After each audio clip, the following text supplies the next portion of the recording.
Okay, looking at revenue, that's up 11%, profit before tax an increase of 19%. You also, as I alluded to, moved from the alternative exchange to the main board, so from strength to strength it seems for Ellies in the year 2010. Yeah, and we're looking very positive for the future as well. We've got a great plan for the next decade.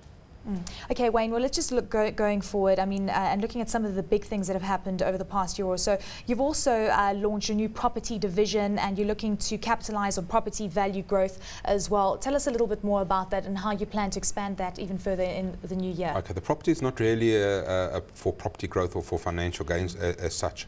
Ellies operates around about 140,000 square meters. And we, in the past, seen it as a bit of a threat, having rented all our property, especially when we want to expand now. So we decided to buy up all the properties where we operate out of and try and secure the property positioning. And when we need to renovate or enlarge it, we're able to do so. So it's more securing our premises. And do you plan to buy up more as well going forward? We plan to buy up all our operational properties. We're not looking to speculate on property as such. Okay, Wayne, also just focusing on LSAT and your division there, we saw some good upward momentum, but you did also say that we're still seeing recessionary pressures, as you've alluded to, coming to the fore as well. Do you expect that to change into 2011? I'm hoping so. We've done fantastically well over probably the worst recession we've seen in history, and slowly we're seeing the spending starting to increase, and hopefully we're going to capitalise on that. I think the appetite for satellite has grown tremendously, and I don't think it's going to slow down anytime soon. And in terms of gross margins, what are we looking at? Satellite's always been very tight on the margin side. It's a volume-driven business, and that's why we look at other products like renewable energy and that to try and bump up our margins all the way through. Okay, let's touch on Megatron Federal. That seems still a division of your business that is quite strained. It's very associated with the mining sector and also the building sector. We have started to see a little bit of reprieve coming through for the mining side of things, but building also a big issue.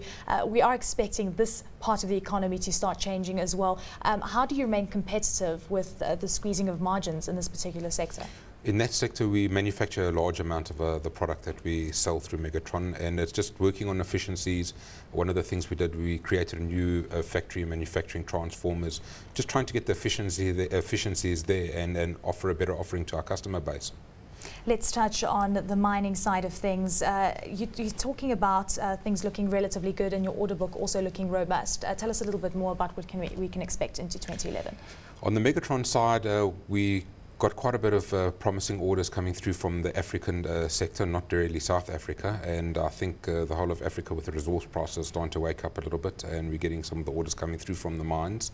We're also seeing South Africa just slowly coming ahead on the electrification. I still think it's going to take a couple of years domestically to pick up, but we're going to be patient and just ride it out with Megatron. As long as we can start showing growth going forward, we'll be happy. And what kind of growth are you going to be expecting into 2011 for Megatron? For Megatron, I'd be happy with a 10 to 15% growth going into 2011. And mostly contributed from the African operations? Yes, mostly contributed from Africa. Okay. And I mean, why are you so bullish about Africa going forward? Do you think that most of the growth is going to come through from the rest of the African continent? Do you think that growth from South Africa is going to be relatively benign?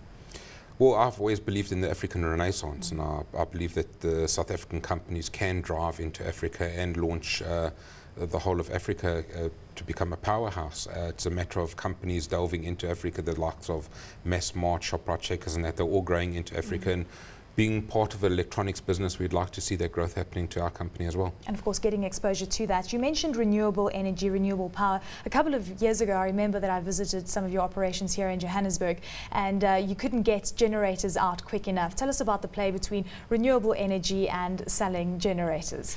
Well, it's quite ironic. Yeah. I mean, if you want electrification, the infrastructure, we'll put it in with Megatron. If you want generators backup, we'll do it. And now renewable energy, we see that as a future of the country, the future of Africa.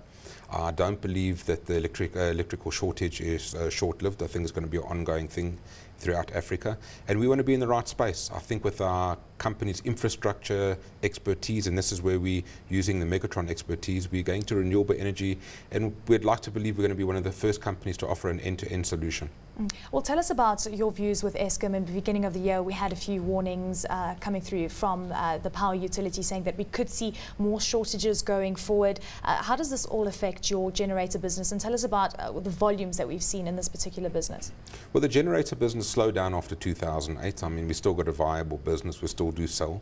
But we honestly believe that renewable energy is going to be the thing going forward. I think as a country, we've never been one to put much effort into renewable energy. We've got the best sunlight in the world, we've got the best resources to do it with. We just need to focus and as a country try and solve the problem with installing renewable energy. Well, tell us a little bit more about the renewable energy side of things and which products are you going to be focusing on? Where have you seen the most demand? And you're of course talking about heading into the rest of Africa because there's a huge electrification problem on the continent. Well, what we've done is to try and demonstrate our capabilities. We've got a green building, which is now the headquarters that we're launching. On our green building, it's totally off-grid.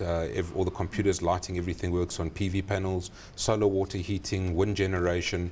And so we'll be offering from solar water heating for low-cost housing to high-pressure systems, PV panels, solar farms. As I said, from A to Z, the complete offering. Digital migration also going to be affecting Ellies, and obviously a positive move because it's not only South Africa that's moving to this platform, it's also the rest of the SADC region. Yeah. We're looking fantastically forward to it. We're just so happy that the decision's been made now. The ball can start rolling, and please God, everything going to plan. We can start seeing probably the first of it by the middle of next year. Ellies not only distributing boxes, but we're the largest TV antenna manufacturers in Africa, and so we'll benefit from the whole move to digital terrestrial. Fantastic. Wayne, thank you very much for joining us today.